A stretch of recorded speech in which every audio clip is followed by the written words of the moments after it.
Merci beaucoup, Monsieur Raoult, de me passer la parole. Donc, comme vous l'avez dit, j'ai commencé ma carrière dans le Nord-Pas-de-Calais, dans le bassin minier précisément. J'ai eu le grand bonheur de connaître cette région qu'en tant que champenoise, je ne connaissais pas du tout, parce que c'est le Grand Nord, même pour un champenois. Et comme après un petit passage en Alsace, j'ai poursuivi ma carrière dans le Val de Durance, j'ai pu travailler aussi avec Monsieur Joseph. Et donc aujourd'hui, je me sens un petit peu en famille ici. Voilà. Merci beaucoup de m'accueillir. Pourquoi on souhaitait être là? D'abord parce que vous avez eu la gentillesse de nous inviter, donc c'est toujours la moindre des politesses de répondre aux invitations, surtout quand elles sont de qualité. Je crois que pour le ministère de l'Agriculture, je ne sais pas si je le représente dans sa plénitude aujourd'hui, c'est toujours très difficile de représenter un ministère, ça l'est encore plus de représenter l'État, donc aujourd'hui je vais rester très modeste. Dès 2009, j'aurais bien aimé que ce soit encore avant, dès 2009, le ministère de l'Agriculture a lancé un plan ministériel en faveur des circuits courts. Je crois que ça a été très important pour les acteurs du territoire. Évidemment, le territoire bruissait déjà, les territoires sont toujours très innovant et très en avance. Et le temps que le bruit des territoires arrive jusqu'à Paris, il faut parfois un petit peu de temps. Mais je crois qu'on a tous été satisfaits que le ministère de l'Agriculture s'empare du sujet en 2009. Donc le plan ministériel, évidemment, ce n'est pas l'alpha et l'oméga des circuits courts. Par contre, ça permet de donner un signe. Je pense que ce signe, enfin, vous nous le direz, et l'étude le dira peut-être, a été apprécié par les territoires. Ça permet aussi, mais je pense qu'on y reviendra tout à l'heure au cours de la table ronde, de mobiliser l'ensemble des directions du ministère de l'Agriculture. Monsieur Raoult a parlé de formation. Donc la DGER est impliquée sur le sujet, évidemment, pour les formations dans les lycées agricoles. Et ça a donné un signe à un certain nombre de nos collègues, il faut le dire, qui peut-être n'étaient pas tout à fait prêts à voir vivre cette agriculture à côté des autres. Donc le projet qu'on va examiner aujourd'hui, ou dont on va parler aujourd'hui, a été le lauréat d'un appel à projet lancé précisément par la DGER, donc par la Direction Générale de l'Enseignement et de la Recherche chez nous. Et ce que nous trouvons très intéressant, c'est que s'il a été le premier des projets lauréats, il a ouvert la voie à d'autres partenariats qui ont osé candidater à cet appel à projet. On sent bien qu'il y a toujours une petite crainte d'aller vers les appels à projets, c'est des dispositifs toujours compliqués, il y a un jury extérieur, on a toujours peur de ne pas être reçu, mais le fait que la Fédération des parcs OSE a ouvert la voie à d'autres, nous en sommes très contents, parce que sur ce domaine-là, M. Raoult l'a dit, on manque de connaissances. On a besoin d'un corpus de connaissances sur tous les domaines, sur les domaines de la gouvernance, on y reviendra, mais aussi très basiquement pour avoir des référentiels technico-économiques. Une nouvelle agriculture qui se développe à cette échelle-là. Je rappelle qu'un agriculteur sur 5 vend tout ou partie de sa production en circuit court, donc ce n'est pas du tout anecdotique pour nous. Le développement d'une nouvelle agriculture à cette échelle-là demande des référentiels que l'agriculture, qu'on va qualifier aujourd'hui traditionnelle, a mis en place depuis un certain nombre d'années, que les circuits courts doivent inventer. Ce qui est agréable, je crois, sur ce sujet-là, c'est que le projet qui nous est présenté aujourd'hui est tout à fait en phase avec les orientations du ministre et de son cabinet, dans la mesure où effectivement il montre la diversité des enjeux auxquels répondent les circuits courts. Donc je ne peux que paraphraser M. Raoult, des enjeux évidemment économiques, je le redisais, un agriculteur sur 5, c'est important. Des enjeux environnementaux, évidemment, des enjeux sociaux et des enjeux de resocialisation des territoires. C'est un terme qu'on entend beaucoup, mais entre le dire et le faire, il y a parfois un écart. On est persuadé que les circuits courts contribuent à cette resocialisation des territoires, à cette réappropriation de la confiance entre les individus qui peuplent un territoire. Et évidemment, des enjeux patrimoniaux.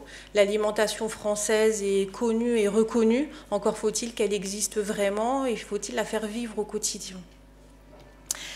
Le projet rappelle ou va rappeler les freins au développement de ce type de commercialisation. Évidemment, on a besoin de recul, on a besoin de connaissances, on a besoin d'aider les agriculteurs à s'installer. La quête du foncier est une réelle quête en France. Alors, M. Raoult a effectivement signaler que un certain nombre d'agriculteurs, comment les avez-vous appelés, des gros céréaliers, veulent l'ensemble du foncier. Je me permettrai de rappeler qu'il y a aussi quelques lotissements qui aiment bien le foncier agricole. Et donc l'installation d'agriculteurs doit se faire entre ces gros céréaliers voraces et ces lotissements voraces un peu aussi. Tout autant. On a des problèmes de formation. Un agriculteur qui s'installe en circuit court, non seulement il doit être producteur, mais il doit être aussi commercial. Et pour une partie de son activité, il doit être aussi transformateur. Donc tout ça requiert un panel de connaissances qu'il n'a pas forcément acquis au sein de son itinéraire initial et qu'il faut réacquérir. Et puis on a, je pense, dans le domaine des circuits courts, le phénomène un peu plus marqué d'installation hors cadre. Ça veut dire des gens qui ne sont pas de famille d'agriculteurs, et vous le savez tous, entrer dans un milieu un peu fermé, quel qu'il soit, est toujours quelque chose d'un petit peu compliqué. Donc il faut accompagner ces nouveaux entrants. Donc toutes ces difficultés, le tableau est un petit peu noir, mais on a dit qu'on était ici aujourd'hui pour se parler vrai et pas pour se dire que tout allait bien. Tout ce tableau noir ne doit pas nous ralentir. Alors je ne sais pas s'il faut qu'on reste au trot. De temps en temps, un petit galop est bien apprécié. En tout cas, il ne faut pas reculer, même si c'est un pas très difficile à cheval et qui nécessite là aussi beaucoup de technicité. Donc les projets territoriaux sont évidemment très intéressants. Ce qui me paraît important dans les circuits alimentaires de proximité, c'est qu'ils nous réapprennent ou ils nous rappellent que tout ça se joue entre trois types d'acteurs. Donc on a des consommateurs qui ont des envies et des besoins absolument contradictoires. Ils veulent effectivement des produits du territoire, des produits qui viennent de pas très loin de chez eux, mais ils les veulent toute l'année. Donc ils ont parfois oublié que la France est un pays tempéré et que dans un pays tempéré, en hiver, on ne mange pas tout à fait la même chose qu'en été. Et donc il faut recréer ce dialogue avec les consommateurs, parce qu'effectivement, comme ça a été dit, ce qui est très pénalisant en termes d'empreinte carbone des produits, c'est la contre-saisonnalité. Donc ce travail des circuits courts doit aussi refaire l'apprentissage des consommateurs. Il faut effectivement que la profession agricole réussisse à faire cohabiter l'ensemble des types d'agriculture. Les circuits courts ou les circuits de proximité, on peut imaginer qu'ils ne deviendront pas la seule agriculture française. On a aussi besoin d'une agriculture exportatrice. Elle fait partie de notre balance économique et plutôt de la partie positive de notre balance économique, donc ça serait peut-être dommage de s'en priver. Donc l'agriculture et l'ensemble des acteurs doivent apprendre à faire cohabiter ces deux types d'agriculture. Et puis enfin, les territoires, ils sont effectivement accueillants pour les circuits courts, je crois que ça a été dit, mais ils doivent aussi gérer leurs propres contradictions. Je l'ai évoqué un tout petit peu tout à l'heure avec l'urbanisation. Il est sûrement extrêmement difficile pour un élu de répondre à la demande de ses citoyens, dont la plupart d'entre eux aiment une maison dont on peut faire le tour. Donc faire le tour de sa maison, ça impose des parcelles assez grandes, et en même temps préserver une agriculture et des agriculteurs de proximité. Ce sont des challenges, si j'ose ce terme-là, quotidiens qu'il faut résoudre. Je ne sais pas si on en reparlera, on a des petits soucis sémantiques sur circuit court, circuit de proximité. Je crois que le terme important, c'est quand même la proximité. On a eu besoin à un moment donné d'une définition, et donc on a donné celle du circuit court en disant que ça voulait dire qu'il n'y avait qu'un seul intermédiaire. C'était vrai en 2009. Nous avons travaillé beaucoup depuis, et on sait que cette définition est à la fois parfois un petit peu décalée, puisqu'on peut avoir un seul intermédiaire et des distances assez astronomiques entre le producteur et le consommateur. Et puis, dans un circuit qu'on pourrait qualifier de territorial, il peut y avoir plusieurs intermédiaires, parce que le circuit court n'est pas condamné à la vente de produits non transformés. On peut aussi faire du produit transformé. À partir du moment où on transforme, forcément, il faut des intermédiaires. Je crois qu'aujourd'hui, on est en phase de maturité sur les circuits courts, où on arrive en phase de maturité. On a eu l'enfance, on est à l'adolescence ou à la post-adolescence, je dirais.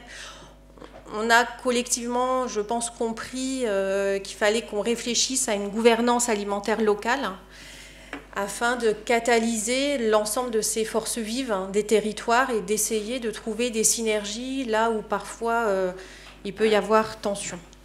À quoi va servir cette gouvernance? Je pense qu'elle va permettre collectivement de se réapproprier les enjeux agricoles. Il est difficile de le taire en représentant le ministère de l'Agriculture. Les agriculteurs se sont un tout petit peu éloignés des citoyens pendant quelques années. Les citoyens se sont éloignés aussi des agriculteurs pendant les mêmes années. Moi, je suis assez frappée. J'ai une carrière, je ne vais pas vous raconter ma vie, mais j'ai une carrière un petit peu compliquée. Et il y a quand même eu une phase où l'agriculteur n'était que pollueur. Alors, au-delà de la rime qui peut faire sourire, on avait fini par oublier que finalement les agriculteurs produisaient des denrées alimentaires. Je crois que l'un des intérêts des circuits courts, c'est de reconnecter, de se reparler de ses attentes, de se reparler de ses métiers respectifs. Et ce n'est pas la moindre des qualités de ces circuits courts. Même si ce n'est pas leur objectif initial, ils permettent le dialogue. Ils vont, on l'a déjà dit, renouer, ils doivent, et ils y arrivent, renouer le lien entre consommateurs, professionnels agricoles et territoires.